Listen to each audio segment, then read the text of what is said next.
Right ఇక బులెటిన్లో news lens చూద్దాం. ఆకతాయిలపై ఏపీ పోలీసులు ఫోకస్ పెట్టారు. ప్రజల భద్రత కోసం వినూత్నమైన కార్యక్రమాలను చేపడుతున్నారు. పోలీసులు వెళ్లలేని చోట డ్రోన్లతో నిఘాను పెడుతున్నారు. గంజాయి ముఠాలపై ప్రత్యేకమైన దృష్టిని పెట్టారు పోలీసులు. ఇక డ్రోన్ సాయంతో ఆకతాయిల వద్దకు పోలీసులు వెళ్లి స్పాట్లోనే అరెస్టులు చేస్తున్నారు. ఏలూరు జిల్లాలో డ్రోన్ నిఘా సత్ఫలితాలను చూపిస్తోంది. ప్రభుత్వం మహిళల భద్రతకు పెద్దపీట వేస్తోంది. రాత్రింబవళ్లు డ్రోన్లతో నిఘా పెడుతోంది. ఏలూరు ఎస్పీ చొరవతో సత్ఫలితాలు వస్తూ ఉన్నాయి. ఇక ఏపీ వ్యాప్తంగా డ్రోన్ నిఘా పెంచేలా పోలీసులు చర్యలు తీసుకుంటున్నారు. ఇదే అంశానికి సంబంధించి మరిన్ని అప్డేట్స్ను మా కరెస్పాండెంట్ మురళి ఏలూరు నుంచి ప్రత్యక్ష ప్రసారం ద్వారా మరిన్ని అప్డేట్స్ అందిస్తారు. Murali, over to you. Thank you Jemimah. Eluru జిల్లా ఎస్పీ కొమ్మి ప్రతాప్ కిషోర్ ఆధ్వర్యంలో అయితే డ్రోన్లతో 24/7 నైట్ విజన్ కలిగిన డ్రోన్లతో అయితే నిఘా భద్రత పెంచారని చెప్పుకోవచ్చు. నేరాలు అరికట్టడానికి డ్రోన్ల సహాయంతో నిఘాను పెట్టారని చెప్పుకోవచ్చు. దీని కారణంగా ట్రాఫిక్ సమస్య కానివ్వండి, అలాగే మద్యపానం, రోడ్లపై మద్యపానం చేసేవారు కానివ్వండి, ఈ గంజాయి బ్లేడ్ బ్యాచ్లకు సంబంధించి కానివ్వండి, ఈవ్ టీజింగ్ చేసే విద్యార్థులకు కానివ్వండి, ఇంతకుముందు అయితే 112 కాల్ వస్తే పోలీసులు వెళ్ళే సమయానికి అక్కడి నుంచి నేరస్తులు జారుకునే పరిస్థితి ఉండేది. ఇప్పుడు డ్రోన్ నిఘా ఉన్న నేపథ్యంలో, వీడియోతో సహా ఆధారాలతో సహా ఉన్న నేపథ్యంలో కమాండ్ కంట్రోల్ ఆఫీస్ నుంచి కూడా డ్రోన్ని ఆపరేట్ చేస్తూ కూడా ఈ ఏలూరు జిల్లా పోలీసులు వినూత్న ప్రయోగం చేశారని చెప్పుకోవచ్చు.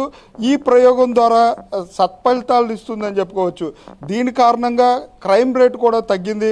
గత 2-3 నెలల్లో ఏలూరు జిల్లాకు సంబంధించి క్రైమ్ రేట్ను కూడా తగ్గిందంటూ కూడా ఏలూరు జిల్లా ఎస్పీ కూడా చెప్పే పరిస్థితులు అయితే ఉన్నాయి. ఇప్పుడు ట్రాఫిక్ సమస్య, ఏలూరుకు సంబంధించి ముఖ్యంగా ట్రాఫిక్ సమస్య ఉంటుంది. ఆ ట్రాఫిక్ ఎక్కడ 10 మంది గుమ్మిగూడితే ఆ ప్రదేశంలో డ్రోన్ నిఘాలోకి వెళ్ళిపోతుంది. అక్కడి నుంచి పోలీసులు అలర్ట్ అవుతారు. అంటే పోలీసులు తక్కువగా ఉన్న నేపథ్యంలో భద్రతను పెంచాలి అనే కారణంతో అయితే ఏలూరు జిల్లా ఎస్పీ చొరవ తీసుకుని ఈ డ్రోన్లు ఏర్పాటు చేశారని చెప్పుకోవచ్చు. ఏలూరు, నూజివీడు, కైకలూరులో ప్రయోగాత్మకంగా 3 డ్రోన్లను ఏర్పాటు చేసి ఈ నేరాలను అరికట్టే అందుకైతే తీవ్రంగా కృషి చేస్తున్నారని చెప్పుకోవచ్చు. దీని కారణంగా ట్రాఫిక్ చలానాలు పెరిగాయి. ట్రాఫిక్ అంటే రాంగ్ పార్కింగ్ కానివ్వండి, ట్రాఫిక్ జంప్ చేసే వాళ్ళు కానివ్వండి, పైన డ్రోన్ ఎగురుతున్న కారణంగా అయితే భయాందోళనకు గురవుతున్నారని చెప్పుకోవచ్చు. ముఖ్యంగా ఓపెన్ డ్రింకింగ్, ఎక్కడ పడితే అక్కడ మద్యం తాగే వాళ్ళు సైతం పైన డ్రోన్ ద్వారా ఈ చిత్రీకరించి పోలీసులు వెంటనే వెళ్ళి అరెస్ట్ చేస్తున్న నేపథ్యంలో అటు మద్యపానం చేసేవాళ్ళు కానివ్వండి, అలాగే పేకాట, గంజాయిలకు సంబంధించి కూడా పూర్తిగా ఈ డ్రోన్ నిఘాలతో అయితే పోలీసులు అరికట్టారని చెప్పుకోవచ్చు. ఈ డ్రోన్ 24/7 నైట్ విజన్ కారణంగా పూర్తిగా వీడియో క్లారిటీగా ఉన్న నేపథ్యంలో దొంగలు కూడా ఎటు వెళ్ళని పరిస్థితి అయితే ఉంది. దొంగలను ఈజీగా గుర్తించి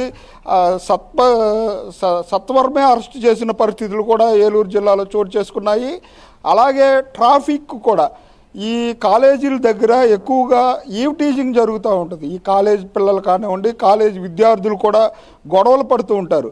ఎక్కడైనా 10 మంది కానీ 20 మంది కానీ గుమ్మిగూడారంటే ఈ డ్రోన్ అక్కడికి తక్షణమే వెళ్తుంది, ఆ వీడియోలను తీస్తుంది. వీడియోలు తీసిన వెంబటే పోలీసులు అలర్ట్ అవుతున్నారు.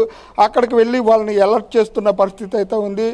ఈ డ్రోన్ల కారణంగా ఏలూరు జిల్లా వ్యాప్తంగా కూడా ఈ నేరాలను అరికట్టారని చెప్పుకోవచ్చు. అలాగే ఈ ప్రయోగాత్మకంగా చేసిన ఎస్పీ కృషిని అయితే ఆంధ్రప్రదేశ్ రాష్ట్ర వ్యాప్తంగా కూడా ఏర్పాటు చేయాలంటూ కూడా ఒక వాదన వస్తుందని చెప్పుకోవచ్చు. Jemimah, right, thanks for the updates Murali.